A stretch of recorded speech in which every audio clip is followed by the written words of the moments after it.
ഇന്ന് നമ്മൾ കേരള പാഠാവലിയിലെ കാലാതീതം കാവ്യവിസ്മയം എന്ന യൂണിറ്റിലെ ഒന്നാമത്തെ പാഠമായ ലക്ഷ്മണ സാന്ത്വനം എന്നതാണ് പഠിക്കാൻ പോകുന്നത്. ലക്ഷ്മണ സാന്ത്വനം എന്ന കവിതാഭാഗം എഴുതിയത് ആരാണെന്ന് നിങ്ങൾക്കറിയാമോ?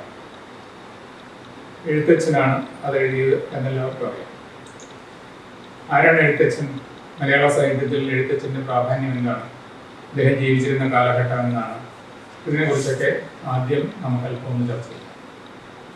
എഴുത്തച്ഛൻ പ്രാചീന കാലഘട്ടത്തിലെ അറിയപ്പെടുന്ന കവിയാണ്. ഒരുപക്ഷെ മലയാള സാഹിത്യത്തിൽ ഏറ്റവും പ്രസിദ്ധനായ കവി ആര്, അല്ലെങ്കിൽ ഏറ്റവും പ്രധാനപ്പെട്ട കവി ആരെന്ന് ആരെങ്കിലും ചോദിച്ചാൽ എല്ലാവരും സാധാരണ രീതിയിൽ പറയുന്ന എഴുത്തച്ഛൻ്റെ പേരാണ്. അത്രയ്ക്ക് മലയാള സാഹിത്യത്തിന് കനത്ത സംഭാവന അർപ്പിച്ച ആളാണ് എഴുത്തച്ഛൻ. അദ്ദേഹം ഏതൊക്കെ നിലയിലാണ് അറിയപ്പെടുന്നത്? ഒന്ന്, ആധുനിക മലയാള ഭാഷയുടെ പിതാവ് എന്നാണ് എഴുത്തച്ഛനെ കുറിച്ച് എല്ലാവരും പറയുന്നത്. എന്തുകൊണ്ടാണ് ആധുനിക മലയാള ഭാഷയുടെ പിതാവെന്ന് എഴുത്തച്ഛനെ കുറിച്ച് പറയുന്നതെന്ന് ചോദിച്ചാൽ, ആധുനിക മലയാള ഭാഷയ്ക്ക് ശരിയായ തരത്തിലുള്ളൊരു അഡ്രസ്സ്, ഒരു മേൽവിലാസം ഉണ്ടാക്കി കൊടുത്ത ആളാണ് ഈ കവി. അതിനെക്കുറിച്ച് നമുക്ക് കൂടുതൽ പിന്നീട് ചർച്ച ചെയ്യാം. രണ്ടാമത്, അദ്ദേഹം ഒരു പ്രത്യേക പ്രസ്ഥാനത്തിൻ്റെ ഉപജ്ഞാതാവാണ്. ഏതാണ് ആ പ്രസ്ഥാനം? കിളിപ്പാട്ട് പ്രസ്ഥാനം എന്നറിയപ്പെടുന്ന പ്രസ്ഥാനമാണ്. മൂന്ന്, അദ്ദേഹത്തിൻ്റെ പ്രസിദ്ധി പ്രാചീന കവിത്രയത്തിലെ ഒരു അംഗം എന്ന നിലയിലുമുണ്ട്. ഇപ്പോൾ പ്രാചീന കവിത്രയത്തിൽ ഉൾപ്പെടുന്ന മറ്റു രണ്ട് കവികളാരൊക്കെയാണ്? ചെറുശ്ശേരി, എഴുത്തച്ഛൻ, കുഞ്ചൻ നമ്പ്യാർ എന്നീ ക്രമത്തിലാണ് പ്രാചീന കവിത്രയത്തെ കുറിച്ച് നമ്മൾ സാധാരണ സംസാരിക്കാറുള്ളത്. 15-ാം നൂറ്റാണ്ടിലാണ് ചെറുശ്ശേരി ജീവിച്ചിരുന്നത്. 16-ാം നൂറ്റാണ്ടിലാണ് എഴുത്തച്ഛൻ ജീവിച്ചത്. മൂന്നാമത്തെ കവിയായ കുഞ്ചൻ നമ്പ്യാരാകട്ടെ 18-ാം നൂറ്റാണ്ടിലാണ് ജീവിച്ചിരുന്നത്. ഈ മൂന്ന് കവികളിലും വെച്ച് ഏറ്റവും പ്രസിദ്ധനായിരുന്നു ചോദിച്ചാൽ രണ്ടാമത് ജീവിച്ചിരുന്ന എഴുത്തച്ഛൻ തന്നെയാണ്. എന്തുകൊണ്ടാണ് എഴുത്തച്ഛൻ ഇത്രയധികം പ്രാധാന്യം മറ്റു രണ്ട് കവികളെ അപേക്ഷിച്ചും പിന്നെ ലോകത്തുണ്ടായിട്ടുള്ള മലയാള ഭാഷയിൽ ഉണ്ടായിട്ടുള്ള മറ്റു കവികളെ അപേക്ഷിച്ചും എഴുത്തച്ഛന് ഇത്രയധികം പ്രാധാന്യം കിട്ടിയത് എന്താണെന്ന് ചോദിച്ചാൽ, അദ്ദേഹം ഒരു കവിമ ആയിരുന്നില്ല. ഭാഷയ്ക്കും സാഹിത്യത്തിനും അദ്ദേഹം അനേകം സേവനങ്ങൾ നൽകി. എന്താണ് ഭാഷയ്ക്ക് അദ്ദേഹം നൽകിയ സേവനം എന്ന് ചോദിച്ചാൽ, മലയാളത്തിലെ കവിതയ്ക്ക് എഴുത്തച്ഛൻ്റെ കാലഘട്ടം വരെയും ഒരു പ്രത്യേക തരത്തിലുള്ള ഭാഷ ഉണ്ടായിരുന്നില്ല, ഒരു മാനകമായ ഭാഷ ഉണ്ടായിരുന്നില്ല എന്ന് പറയാം. എഴുത്തച്ഛൻ കാവ്യരംഗത്ത് പ്രവേശിച്ചതിന് ശേഷമാണ് മലയാള കവിതയ്ക്ക് മാനകമായ ഒരു ഭാഷ, സ്റ്റാൻഡേർഡൈസ്ഡ് ലാംഗ്വേജ് ഉണ്ടായത്. എന്താണ് മാനക ഭാഷ എന്ന് ചോദിച്ചാൽ, കവിതയെ സംബന്ധിച്ചിടത്തോളം അന്ന് നിലവിലുണ്ടായിരുന്ന കാവ്യഭാഷയിൽ കുറെ പരിഷ്കാരങ്ങൾ എഴുത്തിട്ടുണ്ട്. ആ പരിഷ്കാരങ്ങളിൽ പ്രധാനപ്പെട്ടത് തമിഴിൽ നിന്നും എന്തൊക്കെ സ്വീകരിക്കാം, സംസ്കൃതത്തിൽ നിന്നും എന്തൊക്കെ സ്വീകരിക്കാം എന്ന് നോക്കിയിട്ട് തൻ്റെ കവിതയ്ക്ക്, പ്രത്യേകിച്ച് മലയാള ഭാഷയ്ക്ക് ആവശ്യമായിട്ടുള്ള തമിഴ് പദങ്ങളും മലയാള ഭാഷയ്ക്ക് അത്യന്താപേക്ഷിതമായിട്ടുള്ള സംസ്കൃത പദങ്ങളും മാത്രം സ്വീകരിച്ചുകൊണ്ട് ഒരു പുതിയ കാവ്യഭാഷയുടെ സൃഷ്ടിക്ക് എഴുത്തച്ഛൻ മുതിർന്നു എന്നുള്ളതുകൊണ്ടാണ് എഴുത്തച്ഛന് ഇത്രയധികം പ്രാധാന്യം കിട്ടിയത്. പിൽക്കാലത്ത് വന്ന കവികൾക്കെല്ലാം എഴുത്തച്ഛൻ്റെ ഈ ഭാഷ കാവ്യ രചനയ്ക്ക് മാർഗദർശനമാവുകയും ചെയ്തു. ഇനി അപ്പോൾ തമിഴിൻ്റെയും സംസ്കൃതത്തിൻ്റെയും അമിതമായ സ്വാധീനം ഉണ്ടായിരുന്നൊരു കാലഘട്ടത്തിൽ ആ സ്വാധീനത്തെ ഒന്ന് ലിമിറ്റ് ചെയ്യാനാണ് എഴുത്തച്ഛൻ ശ്രമിച്ചത്. ഇതിലൂടെ ഒരു സുന്ദരമായ ഭാഷ സൃഷ്ടിക്കാനും ആ ഭാഷ പിന്നീടുള്ള കവികൾക്ക് മാർഗദർശകമാകാനും സാധിച്ചു. മൂന്നാമതായിട്ട് ഭാഷയ്ക്ക് വേണ്ടി എഴുത്തച്ഛൻ ചെയ്ത സേവനം ലിപി പരിഷ്കരണമാണ്. ഇന്ന് നാം കാണുന്ന തരത്തിലുള്ള ലിപി പലതരത്തിലുള്ള പരിഷ്കരണങ്ങൾക്ക് ശേഷമാണ് നിലവിൽ വന്നത്. ഈ ലിപി പരിഷ്കരണത്തിന്റെ കാര്യത്തിൽ എഴുത്തച്ഛൻ കാര്യമായ ശ്രദ്ധ ചെലുത്തി. എഴുത്തച്ഛനെ സംബന്ധിച്ചിടത്തോളം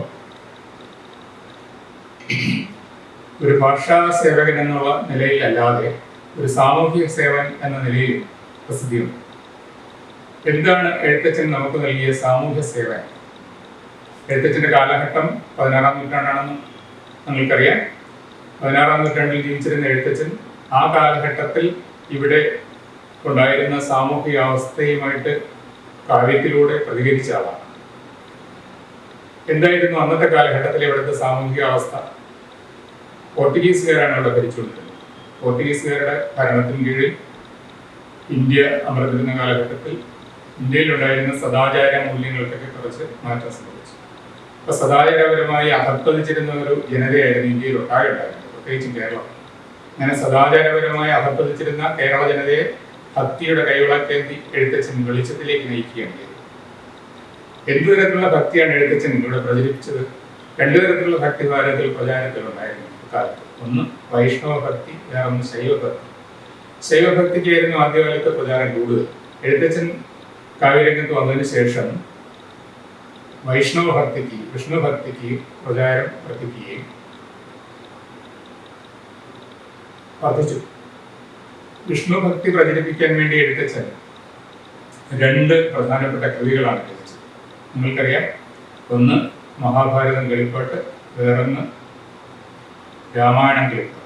രാമായണം കിളിപ്പാട്ട് എന്ന് പറയുന്നത് പൂർണ്ണമായിട്ട് ശരിയില്ല, അധ്യാത്മ രാമായണം കിളിപ്പാട്ട് എന്ന് പറയാം. എന്താണ് ഈ അധ്യാത്മ രാമായണം കിളിപ്പാട്ടും രാമായണം കിളിപ്പാട്ടും തമ്മിലുള്ള വ്യത്യാസം എന്ന് ചോദിച്ചാൽ, രാമായണവും അധ്യാത്മ രാമായണവും തമ്മിലുള്ള വ്യത്യാസം എന്തെന്ന് ചോദിച്ചാൽ, രാമായണം ആദികവിയായ വാൽമീകി എഴുതിയതാണ്. അധ്യാത്മ രാമായണം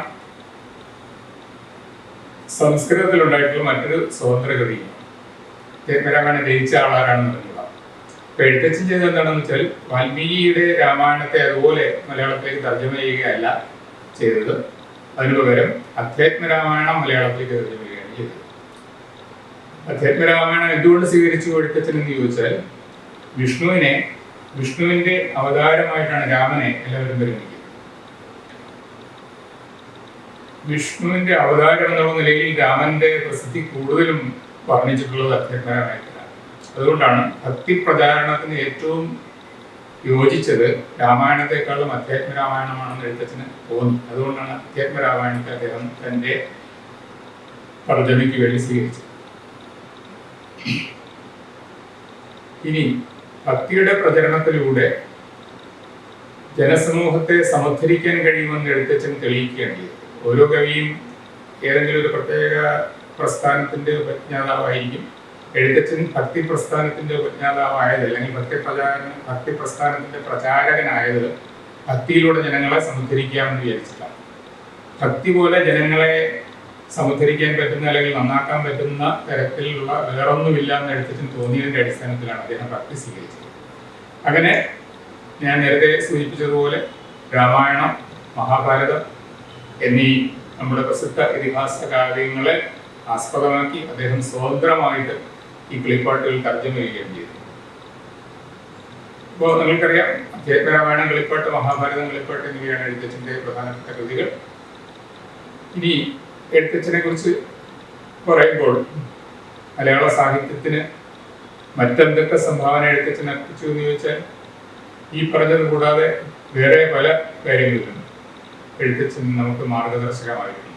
പിന്നീട് വന്ന കവികൾക്ക് എഴുത്തച്ഛൻ വളരെയധികം പ്രചോദനമരളി എന്നുള്ളത് നേരത്തെ ഞാൻ സൂചിപ്പിച്ചല്ലോ.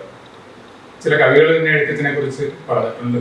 നമുക്ക് എഴുത്തച്ഛനെടുത്ത ഭാഷാക്രമക്കണക്കെ ശരണം എന്ന് എഴുത്തച്ഛൻ അന്ന് അവതരിപ്പിച്ച കാവ്യഭാഷ തന്നെ ശരണം എന്ന് വാദിച്ചുകൊണ്ട് ആ പന്ഥാവിലൂടെ തന്നെ കാവ്യഭാഷ സ്വീകരിച്ച് കവിതാരചനയെ പുരോഗമിപ്പിച്ച കവികളായിരുന്നു പിന്നീട് വന്നവരെല്ലാം തന്നെ. ഇനി നമുക്ക് നമ്മുടെ പാഠഭാഗത്തിലേക്ക് പ്രവേശിക്കാം.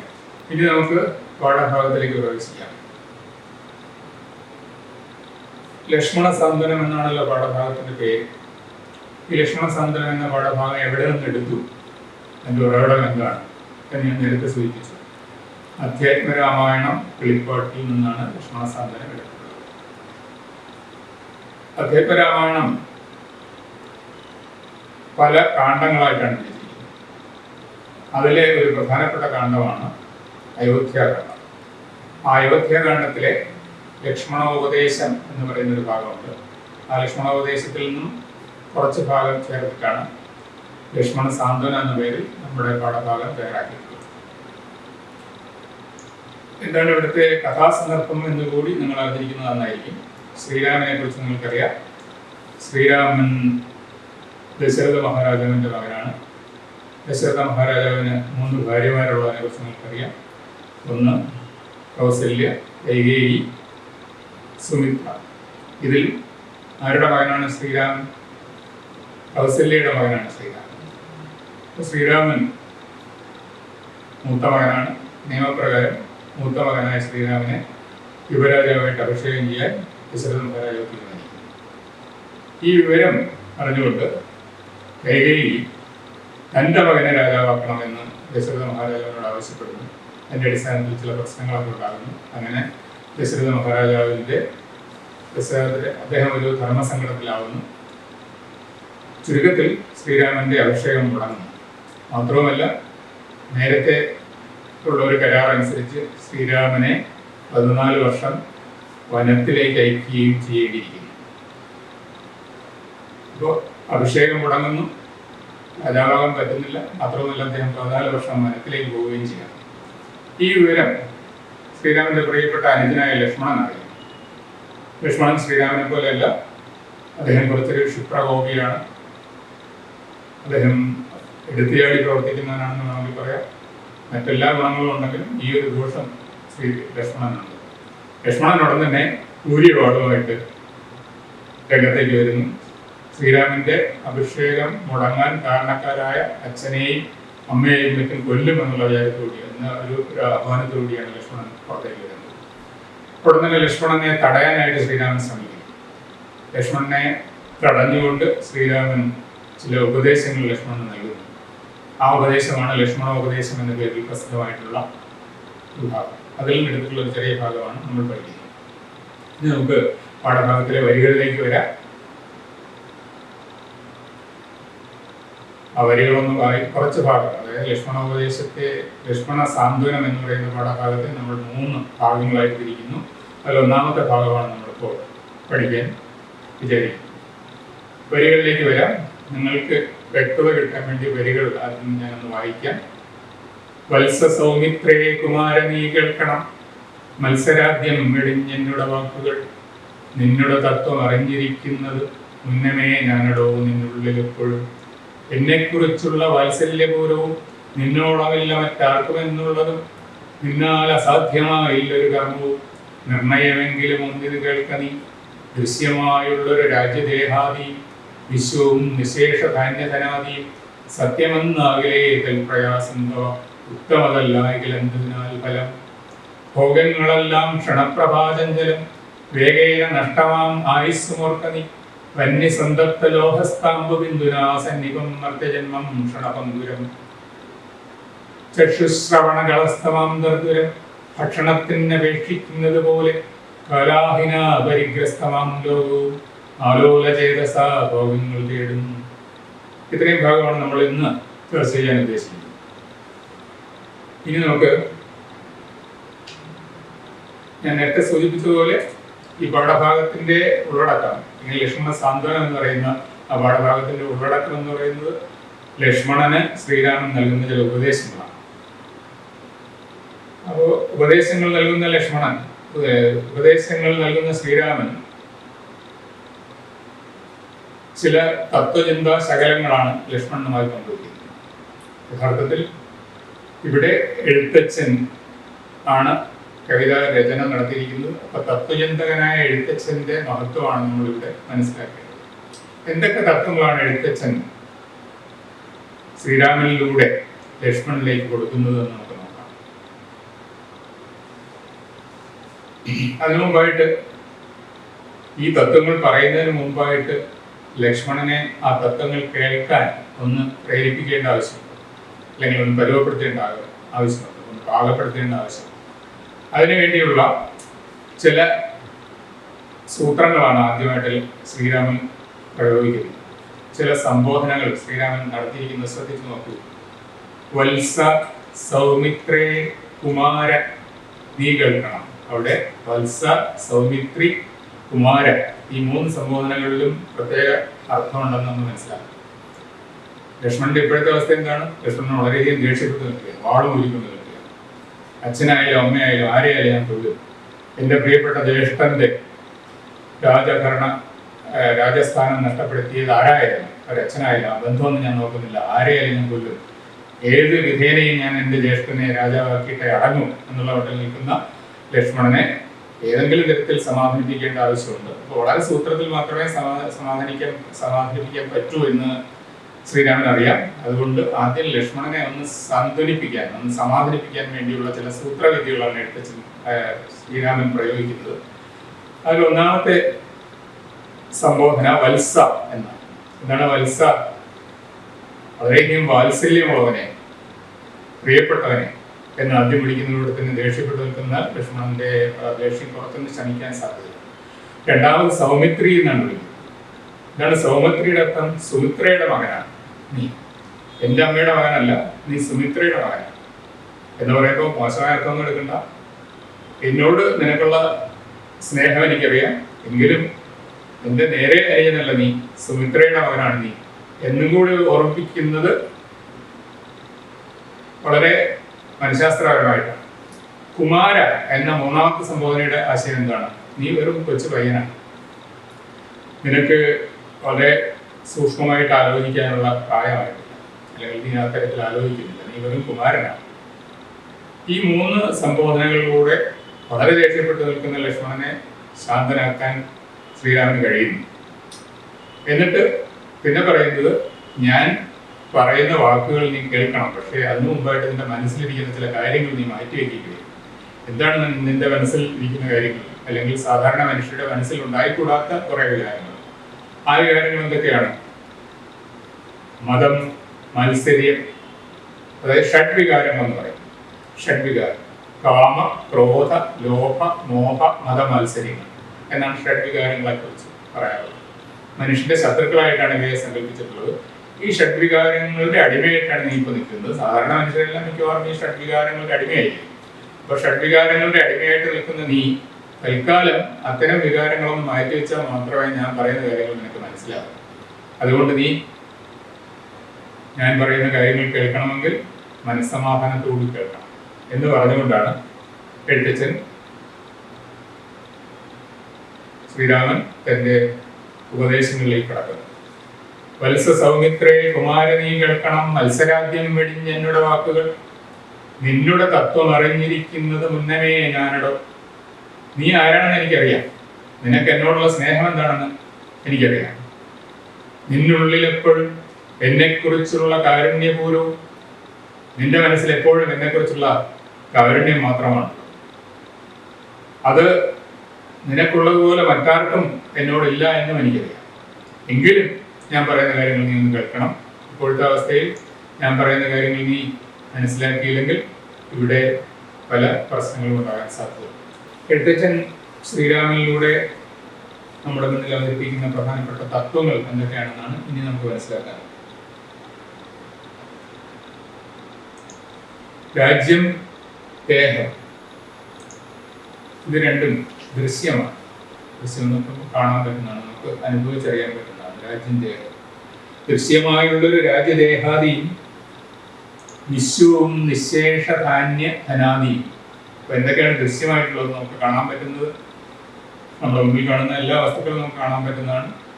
രാജ്യം നമുക്ക് അനുഭവിച്ചറിയാൻ കാണാൻ പറ്റും. ദേഹം എന്ന് പറയുന്ന ശരീരമാണ്, അത് നമുക്ക് കാണാൻ പറ്റും. ഈ പ്രപഞ്ചം മുഴുവനും നമുക്ക് കാണാൻ പറ്റും. പിന്നെ നമ്മുടെ ലോകത്തുള്ള ധാന്യം, ധനം തുടങ്ങിയ എല്ലാം നമുക്ക് കാണാൻ പറ്റും. അതായത് ബാഹ്യ വസ്തുക്കൾ എല്ലാം നമുക്ക് കാണാൻ പറ്റും.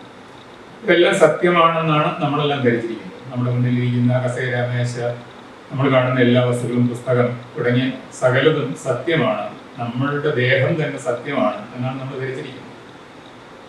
പക്ഷേ ഇതൊന്നും സത്യമല്ല, ഇത് മിഥ്യയാണ്. ഇതെല്ലാം മിഥ്യയാണെങ്കിൽ പിന്നെ മിഥ്യയായ ഒരു കാര്യത്തിന് വേണ്ടി നീ എന്തിനാണ് ഇത്രയധികം ദേഷ്യപ്പെടുന്നത് എന്നാണ് ശ്രീരാമൻ ലക്ഷ്മണനോട് ചോദിക്കുന്നത്. സത്യമായ കാര്യത്തിന് വേണ്ടിയല്ലേ നമ്മൾ വളരെയധികം അധ്വാനിക്കേണ്ടത്. എന്നെ സംബന്ധിച്ചിടത്തോളം എനിക്ക് നഷ്ടപ്പെടാൻ പോകുന്ന രാജ്യം എന്ന് പറയുന്നത് സത്യമല്ല എങ്കിൽ എനിക്ക് നഷ്ടപ്പെട്ട രാജ്യത്തെക്കുറിച്ച് നീ എന്തിനു ദുഃഖിക്കണം? അതാണ് സത്യം. വിശ്വവും നിശേഷ ധാന്യ ധനാദിയും സത്യമെന്നാകിലേ തൽപ്രയാസം തവ യുക്തം അതല്ലായെങ്കിൽ എന്നതിനാൽ ഫലം എന്ന വരിയുടെ ആശയമൊക്കെ നമുക്ക് പറയാം. നമ്മുടെ ജീവിതം വളരെ ചെറുതാണ്, വളരെ വേഗം നശിച്ചു പോകുന്നതാണ്. നമ്മുടെ ലോകം തന്നെ നശ്വരമാണ്, നമ്മുടെ ജീവിതം വളരെയധികം ചെറുതാണ്, നമ്മുടെ ആയുസ് വളരെ ചെറുതാണ്. സുഖം, നമ്മൾ അനുഭവിക്കുന്ന സുഖങ്ങൾ നമുക്ക് സ്ഥിരമായിട്ട് അനുഭവിക്കാൻ പറ്റുന്നതല്ല. ഭോഗങ്ങളെല്ലാം ക്ഷണപ്രഭാചഞ്ചലം. ഭോഗങ്ങൾ എന്ന് പറയുന്നത് നമ്മൾ അനുഭവിക്കുന്ന ഭൗതിക സുഖങ്ങൾ എല്ലാം തന്നെ ക്ഷണപ്രഭ പോലെ വേഗം നശിച്ചു പോകുന്നതാണ്. എന്താണ് ക്ഷണപ്രഭ? വളരെ പെട്ടെന്നുണ്ടായിട്ട് നഷ്ടപ്പെട്ടു പോകുന്ന ഒരു സാധനമാണ് ക്ഷണപ്രഭ. മിന്നൽക്കൊടി. മിന്നൽക്കൊടിയുടെ ആയുസ് എത്രയാണെന്ന് നിങ്ങൾക്കറിയാം. പെട്ടെന്ന് നഷ്ടപ്പെട്ടു പോകുന്നതാണ്. മിന്നൽക്കൊടി പോലെ നമ്മൾ അനുഭവിച്ചുകൊണ്ടിരിക്കുന്ന സുഖങ്ങളെല്ലാം വേഗം നഷ്ടപ്പെട്ടു പോകും. അതുപോലെ തന്നെയാണ് നമ്മുടെ ആയുസ്സും വളരെ പെട്ടെന്ന് നഷ്ടപ്പെട്ടു പോകും. ആയുസ് വളരെ ചെറുതാണ് എന്നതിനെ കുറിച്ച് വേറെ പല കവികളും പല പണ്ഡിതന്മാരും പറഞ്ഞിട്ടുണ്ട്. ആയുസ് പോകുന്നത് ഏതും അറിയില്ല, മായാസമുദ്രത്തിൽ മുങ്ങിക്കിടക്കയാൽ എന്ന് വേറെ കവി പറഞ്ഞു. അപ്പൊ ആയുസ് കാലം കടന്നു പോകുന്നു, അതിനോടൊപ്പം തന്നെ ആയുസ് നഷ്ടപ്പെട്ടു പോകുന്നു. ആ നഷ്ടപ്പെട്ടു പോകുന്ന ആയുസിനെ കുറിച്ച് നമ്മൾ ചിന്തിക്കുന്നതേയില്ല, നമ്മൾ അറിയുന്നതേയില്ല. ഈ മനുഷ്യജന്മം വളരെയധികം ചെറുതാണ് എന്നുള്ളതിന് ശ്രീരാമൻ അവതരിപ്പിക്കുന്ന മറ്റൊരു ഉപമ വളരെ ശ്രദ്ധേയമാണ്. എഴുത്തച്ഛൻ്റെ പ്രധാനപ്പെട്ട ഒരു അലങ്കാര പ്രയോഗമായിട്ട് എല്ലാവരും പറയുന്നതാണ്. വന്നി സന്തപ്ത ലോഹസ്താംബു ബിന്ദുന സന്നിപം മർത്യജന്മം ക്ഷണഭംഗുരം. ക്ഷണഭംഗുരം വളരെ വേഗം നശിക്കും. അപ്പൊ മനുഷ്യജന്മം വളരെ വേഗം നശിക്കുന്ന ഒന്നാണ് എന്നതിനെ സൂചിപ്പിക്കാൻ വേണ്ടി എഴുത്തച്ഛൻ അവതരിപ്പിച്ചിരിക്കുന്ന പ്രധാനപ്പെട്ട ഒരു ഉപമ പ്രയോഗമാണ് വന്നി സന്തപ്ത ലോഹസ്ത അമ്പുബിന്ദുന സന്നിപം എന്നത്. എന്താണ് വന്നി? അഗ്നി. വന്യ സന്തപ്തം അഗ്നിയിൽ പഴുത്തിരിക്കുന്നു. വന്യ സന്തപ്ത ലോഹം അഗ്നിയിൽ ചുട്ടുപഴുത്തിരിക്കുന്ന ഒരു ലോഹ കഷ്ണം. വന്യ സന്തപ്ത ലോഹസ്ഥ അമ്പുബിന്ദു എന്ന് പറഞ്ഞാൽ അഗ്നിയിൽ ചുട്ടുപഴുത്തിരിക്കുന്ന ലോഹത്തിൽ വീഴുന്ന വെള്ളത്തുള്ളി. അമ്പു എന്ന് വെച്ചാൽ ജലം എന്നാണ്. അമ്പുബിന്ദു ജലത്തുള്ളി. അപ്പോൾ അഗ്നിയിൽ ചുട്ടുപഴുത്തിരിക്കുന്ന ലോഹത്തിൽ വീഴുന്ന ജലത്തുള്ളി എത്ര പെട്ടെന്ന് നശിച്ചു പോകുമോ അത്രയും പെട്ടെന്നാണ് മനുഷ്യജന്മവും നശിച്ചു പോകുന്നതെന്നാണ് ഇവിടെ ശ്രീരാമനിലൂടെ എഴുത്തച്ഛൻ സൂചിപ്പിക്കുന്നത്. വളരെ പ്രസിദ്ധമായ മറ്റൊരു ഉപമയും തുടർന്ന് അദ്ദേഹം അവതരിപ്പിക്കുന്നു. ചക്ഷുശ്രവണകളസ്തമം ദർദുരം ഭക്ഷണത്തിനപേക്ഷിക്കുന്നത് പോലെ കാലാഹിന പരിഗ്രസ്തമാം ലോകവും ആലോല ചേതസ ഭോഗങ്ങൾ വീഴുന്നു. എന്താണ് ചക്ഷുശ്രവണം? ചക്ഷുസ് എന്ന് വെച്ചാൽ കണ്ണ്. കണ്ണുകൊണ്ട് ശ്രവിക്കുന്നവനാണ് ചക്ഷുശ്രവണം. ആരാണ് കണ്ണുകൊണ്ട് ശ്രവിക്കുന്നത്? കണ്ണുകൊണ്ട് കാണുകയാണല്ലോ ചെയ്യുന്നത്. കണ്ണുകൊണ്ട് കേൾക്കുന്നത് ആരാണ്? ലോകത്ത് ഒരേ ഒരു ജീവിയാണ് കണ്ണുകൊണ്ട് കേൾക്കുന്നത് എന്ന് പറയുന്നത്. അത് പാമ്പാണ്. ചക്ഷുശ്രവണ എന്ന അർത്ഥത്തിൽ പാമ്പാണ്. ചക്ഷുശ്രവണ ഗളസ്തം എന്ന് പറഞ്ഞാൽ പാമ്പിന്റെ വായിക്കകത്തിരിക്കുന്ന. ചക്ഷുശ്രവണ ഗളസ്തമം ദർദുരം പാമ്പിന്റെ വായിക്കകത്തിരിക്കുന്ന തവള. പാമ്പിന്റെ വായിക്കകത്തിരിക്കുന്ന തവള മരിക്കാൻ സമയത്തും സുഖങ്ങൾ അന്വേഷിക്കുന്നത് പോലെ കാലമാകുന്ന വലിയ പാമ്പിന്റെ വായിക്കകത്തിരിക്കുന്ന മനുഷ്യൻ അവന്റെ ജീവിതം വളരെ പെട്ടെന്ന് നഷ്ടപ്പെട്ടു പോകുമെന്ന് ഓർക്കാതെ തന്നെ സുഖാന്വേഷികളായിട്ട് നടക്കുന്നു എന്ന ആശയമാണ് ഇവിടെ കവി അവതരിപ്പിച്ചത്. കാലമാകുന്ന വലിയ പാമ്പ് എന്ന് പറയുമ്പോൾ കാലത്തെ ഒരു വലിയ പാമ്പായിട്ട് സങ്കല്പിച്ചിരിക്കുന്നു. പാമ്പിന്റെ പ്രത്യേകത എന്താണ്? അത് ഇഴഞ്ഞാണ് പോകുന്നത്. അതിനൊരു ഭീകരത്വമുണ്ട്. അപ്പോൾ കാലവും ഇഴഞ്ഞ് സഞ്ചരിക്കുന്നതായിട്ടാണ് നമുക്ക് തോന്നുന്നത്. അപ്പോൾ ഇഴഞ്ഞ് സഞ്ചരിക്കുന്ന പാമ്പിന്റെ വായ്ക്കകത്താണ് മനുഷ്യൻ ഇരിക്കുന്നത് എന്ന് മനുഷ്യൻ മനസ്സിലാക്കുന്നില്ലെന്നേ ഉള്ളൂ.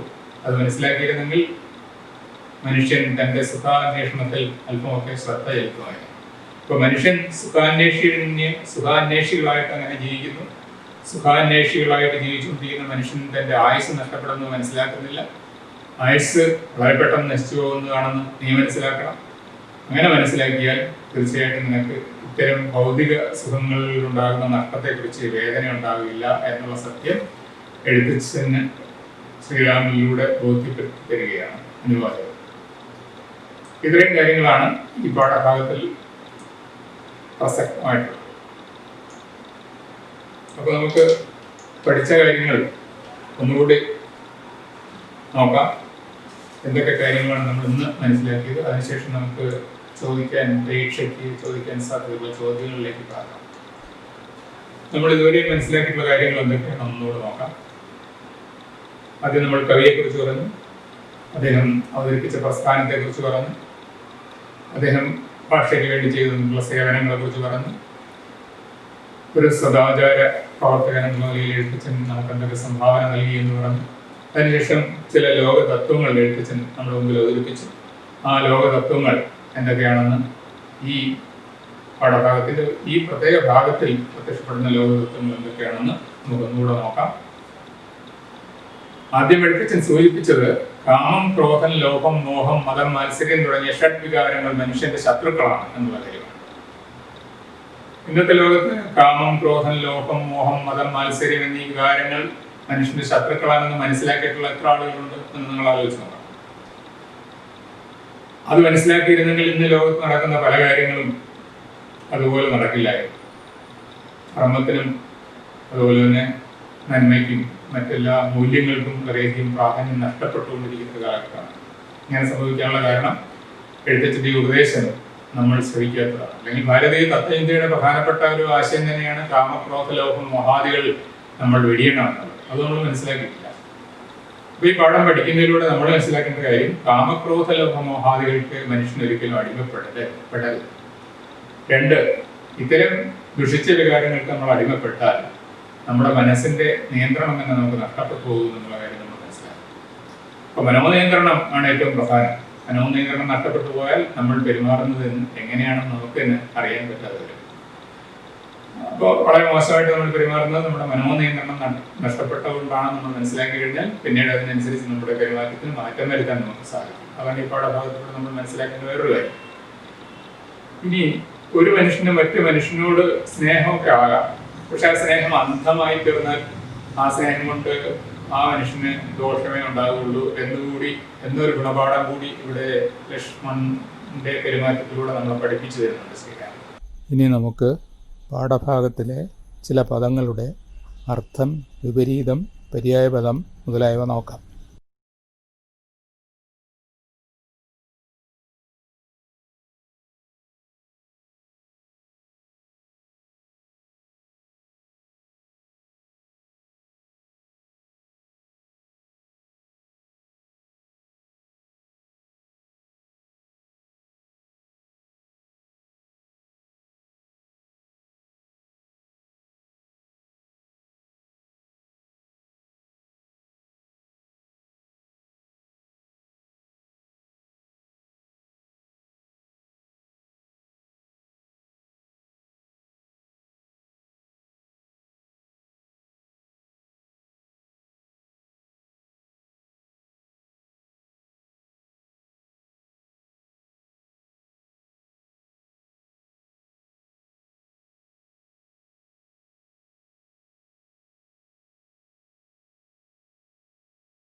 അപ്പോൾ ശ്രീരാമൻ ലക്ഷ്മണനെ സാന്ത്വനിപ്പിക്കുന്നതിന്റെ ഭാഗമായിട്ട് പല ലോകതത്വങ്ങളും പറയുന്നതായിട്ട് നമ്മൾ നേരത്തെ സൂചിപ്പിച്ച് നമ്മൾ പഠിച്ചു കഴിഞ്ഞു.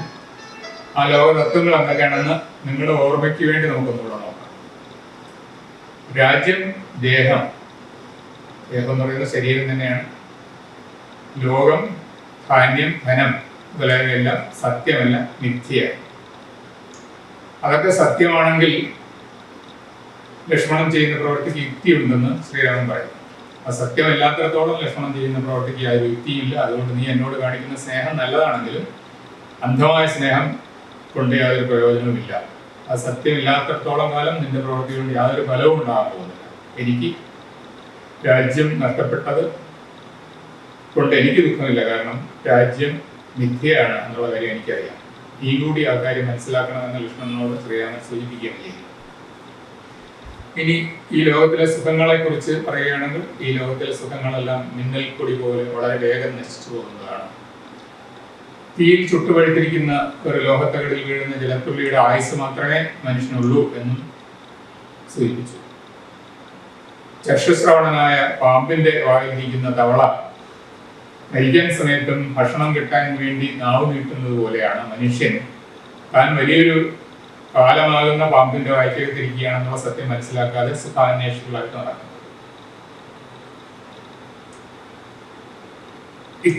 ഇത്രയും കാര്യമാണ് നമ്മൾ ഇന്ന് പഠിച്ച ഭാഗത്തിലെ പ്രധാനപ്പെട്ട പോയിന്റ്സ്. ഇനി നമുക്ക് ഇതുമായിട്ട് ബന്ധപ്പെട്ട ചോദ്യങ്ങളിലേക്ക് ധാരാളം ചോദ്യങ്ങൾ ഇതുമായിട്ട് ബന്ധപ്പെട്ട് വരാം. സാധാരണ രീതിയിൽ 10ാം ക്ലാസ്സിലെ ചോദ്യങ്ങളുടെ ഒരു സവിശേഷത നിങ്ങൾ മനസ്സിലാക്കിയിട്ടുണ്ട്. പാഠപുസ്തകത്തിന്റെ അടിയിലായിട്ട് സൂചിപ്പിച്ചിട്ടുള്ള പാഠഭാഗത്തിന്റെ അടിയിലായിട്ട് സൂചിപ്പിച്ചിട്ടുള്ള ചോദ്യങ്ങൾ അതുപോലെ തന്നെ പരീക്ഷയ്ക്ക് നേരിട്ട് ചോദിക്കണമെന്നില്ല. പലപ്പോഴും ചോദ്യങ്ങളുടെ ഉത്തരം നിങ്ങൾ സ്വയം ആലോചിച്ച് കണ്ടെത്തേണ്ടി വരും. പഠിച്ച പാഠത്തിന്റെ അടിസ്ഥാനത്തിൽ നിങ്ങൾ മനസ്സിലാക്കിയ ആശയങ്ങളുടെ അടിസ്ഥാനത്തിൽ നിങ്ങൾ തന്നെ രൂപപ്പെടുത്തി എടുക്കുന്ന ഉത്തരങ്ങളാണ് പലപ്പോഴും പരീക്ഷയ്ക്ക് എഴുതേണ്ടി വരുന്നത്. അതുകൊണ്ട് തന്നെ അത്തരം ചോദ്യങ്ങളാണ് കൂടുതൽ നിങ്ങൾ പരിശീലിക്കേണ്ടത്. ലക്ഷ്മണനെ ശ്രീരാമൻ സാന്ത്വനിപ്പിക്കാൻ ശ്രമിച്ചത് എപ്പോഴാണ്? ആ ചോദ്യം അതുപോലെ ചോദിക്കുകയാണെങ്കിൽ കഥാസന്ദർഭമാണ് നിങ്ങൾ എഴുതേണ്ടത്. അപ്പോൾ തീർച്ചയായിട്ടും നിങ്ങൾ പാഠപുസ്തകം പഠിക്കുന്നതിന് മുമ്പായിട്ട് ആ കഥാസന്ദർഭം ശരിക്കും മനസ്സിലാക്കിയിരിക്കണം. ഏതവസരത്തിലാണ് ശ്രീരാമൻ ലക്ഷ്മണനെ സാന്ത്വനിപ്പിക്കാൻ ശ്രമിച്ചത്? ലക്ഷ്മണനിൽ നിങ്ങൾ കാണുന്ന സ്വഭാവവിശേഷങ്ങൾ എന്തൊക്കെയാണ്? ഇപ്പോൾ ലക്ഷ്മണനിൽ നിങ്ങൾ കാണുന്ന സ്വഭാവവിശേഷങ്ങൾ എന്തൊക്കെയാണെന്ന് നിങ്ങൾക്ക് മനസ്സിലാക്കണമെന്നുണ്ടെങ്കിൽ നിങ്ങൾ പാഠഭാഗം വളരെ വിശദമായിട്ട് ഒന്നുകൂടി മനസ്സിലാക്കണം. ആരാണ് ലക്ഷ്മണൻ? ലക്ഷ്മണന്റെ പെരുമാറ്റത്തിലൂടെ നിങ്ങൾ ലക്ഷ്മണനെ എങ്ങനെ വിലയിരുത്തുന്നു എന്നാണ് നിങ്ങൾ എഴുതേണ്ടത്. അപ്പോൾ പാഠഭാഗത്തിൽ വ്യക്തമായിട്ട് ആ കാര്യം സൂചിപ്പിച്ചിട്ടില്ല. ലക്ഷ്മണന്റെ പെരുമാറ്റം എന്തായിരുന്നു എന്ന് അതിനകത്ത് പറയുന്നുണ്ട്. അപ്പൊ ലക്ഷ്മണന്റെ പെരുമാറ്റത്തിലൂടെ ആരായിരുന്നു ലക്ഷ്മണൻ എന്ന് നിങ്ങൾ കണ്ടെത്തേണ്ടിയിരിക്കുന്നു. ഇപ്പൊ പ്രധാനമായിട്ടും ലക്ഷ്മണനിൽ നിങ്ങൾ കണ്ട പ്രശ്നം എന്താണ്? ലക്ഷ്മണന് സ്നേഹമുണ്ട്, ലക്ഷ്മണൻ നല്ലവനാണ്. ജ്യേഷ്ഠൻ എന്നുള്ള നിലയിൽ തൻ്റെ സ്വന്തം അമ്മയുടെ മകൻ അല്ലെങ്കിൽ പോലും ജ്യേഷ്ഠൻ എന്നുള്ള നിലയിൽ ശ്രീരാമനോട് വളരെയധികം സ്നേഹം ലക്ഷ്മണനുണ്ട്. അത്രയധികം ആത്മാർത്ഥമായ സ്നേഹമുള്ളത് കൊണ്ടാണ് ശ്രീരാമൻ തൻ്റെ ജ്യേഷ്ഠനായ ശ്രീരാമന് വലിയൊരു നഷ്ടം സംഭവിച്ച സമയത്ത് ആ നഷ്ടത്തിൽ വേദനിച്ചത്, ആ നഷ്ടത്തിന് കാരണക്കാരായ ആളുകളെ കൊല്ലുമെന്നുവരെ ഭീഷണിപ്പെടുത്തിയത് ശ്രീരാമനോട് സ്നേഹമുണ്ടാണ്. അപ്പോൾ ശ്രീരാമനോട് സ്നേഹമുണ്ട് എന്നുള്ള കാര്യം നമ്മൾ സൂചിപ്പിക്കുന്നു. അതിനുശേഷം ആ സ്നേഹം എത്രത്തോളം ഇന്നത്തെ ലോകത്ത് ഇന്നത്തെ അവസ്ഥയിൽ പ്രയോജനകരമാണ്, അല്ലെങ്കിൽ ആ സ്നേഹം എത്രത്തോളം പ്രസക്തമാണ് എന്ന് കൂടെ നമ്മൾ ചിന്തിക്കണം. നമ്മൾ നേരത്തെ പറഞ്ഞു ലക്ഷ്മണന് ശ്രീരാമനോടുള്ള സ്നേഹം അന്ധമായിട്ടുള്ളതാണ്. അപ്പൊ ആരെയും അന്ധമായിട്ട് സ്നേഹിക്കുക, സ്നേഹത്തിനും ചില ലിമിറ്റുകളുണ്ട്, ചില പരിമിതികളുണ്ട്. അപ്പോൾ അന്ധമായ ലക്ഷ്മണനെ കുറിച്ച് ചിന്തിക്കുന്ന സമയത്ത് ലക്ഷ്മണന്റെ സ്വഭാവത്തിന്റെ സവിശേഷതകളൊക്കെ എഴുതുമ്പോൾ ലക്ഷ്മണന്റെ സ്നേഹം നല്ലതാണ്, പക്ഷേ ലക്ഷ്മണന്റെ സ്നേഹം അന്ധവുമാണ്. അന്ധമായ സ്നേഹം നല്ലതല്ല. പിന്നെ ലക്ഷ്മണൻ സാധാരണ മനുഷ്യരെ പോലെ തന്നെ മുഖസ്തുതിയിൽ മയങ്ങുന്ന ഒരാളാണെന്ന് വേണം പറയാം. സാധാരണ മനുഷ്യരെല്ലാം അവരെ അല്പം പുകഴ്ത്തി പറഞ്ഞാൽ അല്പം മനസ്സമാധാനം കിട്ടുക. ലക്ഷ്മണനെ ശ്രീരാമൻ അല്പം പുകഴ്ത്താൻ ശ്രമിച്ചത് നിങ്ങൾ ശ്രദ്ധിച്ചല്ലോ. അതിൽ ലക്ഷ്മണൻ ഒരു തരത്തിൽ മയങ്ങുകയും ചെയ്യും. ഇപ്പൊ മുഖസ്തുതിയിൽ അല്പം മയങ്ങുന്ന ആളാണ് ലക്ഷ്മണൻ എന്ന് വേണമെങ്കിൽ പറയാം. ഇതൊക്കെയാണ് ലക്ഷ്മണനിൽ നമുക്ക് കണ്ടെത്താവുന്ന സ്വഭാവവിശേഷം. ലോകം, കാന്യസേനാദികൾ, വിശ്വം, രാജ്യം ഇവയെക്കുറിച്ചൊക്കെയുള്ള ശ്രീരാമന്റെ അഭിപ്രായം എന്താണ്? നമ്മൾ പല പ്രാവശ്യത്തോട് സൂചിപ്പിച്ചു കഴിഞ്ഞതാണ്. ലോകം, കാന്യസേനാദികൾ ഇവയെക്കുറിച്ചൊക്കെയുള്ള ശ്രീരാമന്റെ അല്ലെങ്കിൽ കവിയുടെ അഭിപ്രായം എന്താണെന്ന് ചോദിച്ചാൽ നമ്മൾ പല പ്രാവശ്യം കൂടെ പറഞ്ഞു. അതൊന്നും സത്യമല്ല. വളരെ വേഗം നശിച്ചു പോകുന്നതാണ് മനുഷ്യന്റെ ആയുസ്. സുഖഭോഗങ്ങൾ ഒരിക്കലും സ്ഥിരമായിട്ട് നിൽക്കുന്നില്ല.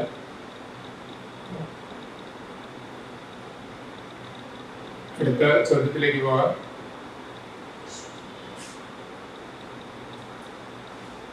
കേവലം സുഖാന്വേഷികളായ മനുഷ്യർ സ്വന്തം ആയുസ് വ്യർത്ഥമാക്കുന്നുവെന്ന് ആണോ നിങ്ങൾ കരുതുന്നത്? നിങ്ങളുടെ അഭിപ്രായം രേഖപ്പെടുത്തുക. അത്തരം ഒരു ചോദ്യം നമുക്ക് പ്രതീക്ഷിക്കാവുന്നതാണ്. സുഖാന്വേഷികളാണല്ലോ മനുഷ്യർ, ഇന്നത്തെ മനുഷ്യർ.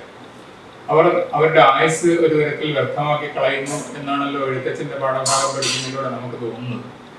ഇത് ശരിയാണോ? ഇതിനുത്തരമായിട്ട് നിങ്ങൾക്ക് എന്ത് പറയാൻ പറ്റും? മനുഷ്യൻ സുഖാന്വേഷികൾ ആണെങ്കിൽ, കേവലം സുഖാന്വേഷണത്തിന് വേണ്ടി മാത്രമാണ് മനുഷ്യൻ ജീവിക്കുന്നതെങ്കിൽ മനുഷ്യന്റെ ആയുസ് വ്യർത്ഥമാക്കുന്നു എന്ന് തന്നെ പറയാം. പക്ഷേ എല്ലാ മനുഷ്യരും സ്വന്തം കാര്യത്തിന് വേണ്ടി മാത്രമാണ് ജീവിക്കുന്നതെങ്കിൽ ആ മനുഷ്യരുടെ ജീവിതം സാർത്ഥകമല്ല.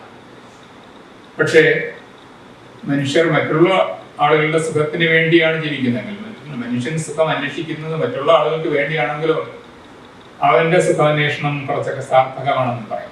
നമുക്ക് രണ്ടു തരത്തിലുള്ള അഭിപ്രായം പറയാം. ഒന്ന്, മനുഷ്യൻ സ്വന്തം സുഖത്തിന് വേണ്ടി മാത്രം ജീവിക്കുകയാണെങ്കിൽ ആ മനുഷ്യന്റെ ജീവിതം സാർത്ഥകമല്ല. മനുഷ്യൻ കുറച്ചൊക്കെ സ്വന്തം സുഖം നോക്കുകയും കൂടുതലും മറ്റുള്ളവരുടെ സുഖത്തിന് വേണ്ടി ജീവിക്കുകയും ചെയ്താൽ അവന്റെ ജീവിതം ഒരിക്കലും വ്യർത്ഥമായി തീരുകയില്ല എന്നൊരു അഭിപ്രായമാണ് നമുക്ക് പറയാം. ഇനി നമുക്ക് ഇതുമായിട്ട് ബന്ധപ്പെട്ട് ധാരാളം ചോദ്യങ്ങൾ ലഭ്യമാകുന്ന ഒരു ഉറവിടമുണ്ട്. Newjyothi പബ്ലിക്കേഷന്റെ SSLC rank ഫയലാണ്. അതിനകത്ത് ധാരാളം കാര്യങ്ങൾ വിശദീകരിച്ചിട്ടുണ്ട്.